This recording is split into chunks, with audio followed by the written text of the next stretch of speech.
আপনি কেবল একজন গড়পড়তা মানুষ। আপনি সবচেয়ে প্রতিভাবান, সবচেয়ে সফল অথবা কোনো ক্ষেত্রেই সবচেয়ে উল্লেখযোগ্য ব্যক্তি নন। আপনি এমন এক শান্ত মধ্যম স্তরে বাস করেন যেখানে প্রত্যাশা আকাশ ছোঁয়া অথবা নিম্নগামী নয়। আপনার অর্জনগুলো মোটামুটি এবং আপনার ত্রুটিগুলো যদিও অস্বাভাবিক নয় তবে প্রচুর। তবুও এই জায়গায় একটি নির্দিষ্ট স্বাচ্ছন্দ্য রয়েছে, এক প্রশান্তি রয়েছে যে আপনাকে গুরুত্বপূর্ণ বিষয়গুলির জন্য ব্যতিক্রমী হতে হবে না।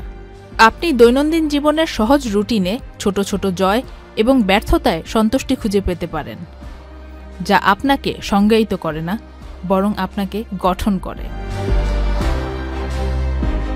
অ্যাভারেজ বা গড়পড়তা হওয়া হচ্ছে পরিপূর্ণতার চাপ থেকে মুক্ত থাকা। এটি স্মরণ করিয়ে দেয় যে জীবনের প্রতিটি দিনেরই মর্যাদা রয়েছে। সাফল্যের সর্বোচ্চ পর্যায়ে আরোহণ করাকে মহিমান্বিত করে সবাই। এমন এক পৃথিবীতে কোনো কিছুতে মোটামুটি বা অ্যাভারেজ হওয়াকে আলিঙ্গন করার মধ্যে একটা নীরব শক্তি আছে। অ্যাভারেজ মানে অদৃশ্য বা অংশগ্রহণ না করা নয়। গড়পড়তা হওয়ার অর্থ হল আপনি জনতার অংশ। স্বীকৃতির প্রয়োজন ছাড়াই জীবন উপভোগ করছেন আপনি। প্রশংসার জন্য বাঁচতে হবে না বা পরিপূর্ণবোধ করার জন্য সর্বোচ্চ শৃঙ্গে তাড়া করতে হবে না আপনার। মধ্যমপন্থার মধ্যে একটা আনন্দ আছে, এটা জানার মাধ্যমে যে আপনি অনেকের মধ্যে কেবল একজন। আপনার নিজস্ব উপায়ে সমাজে, রাষ্ট্রে তথা এই বিশ্বে অবদান রাখছেন আপনি।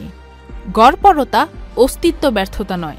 আসলে শান্তিপূর্ণভাবে বেঁচে থাকার বিষয়ে ভিড় থেকে আলাদা হয়ে দাঁড়ানোর বা ক্রমাগত আরও কিছু করার জন্য চেষ্টা করার কোনো প্রয়োজন নেই। এবং সম্ভবত এই সত্যকে আলিঙ্গন করার মাধ্যমে আপনি সাফল্যের নিজস্ব সংস্করণ খুঁজে পেতে পারেন। Faria Ahmed Khan, channel I.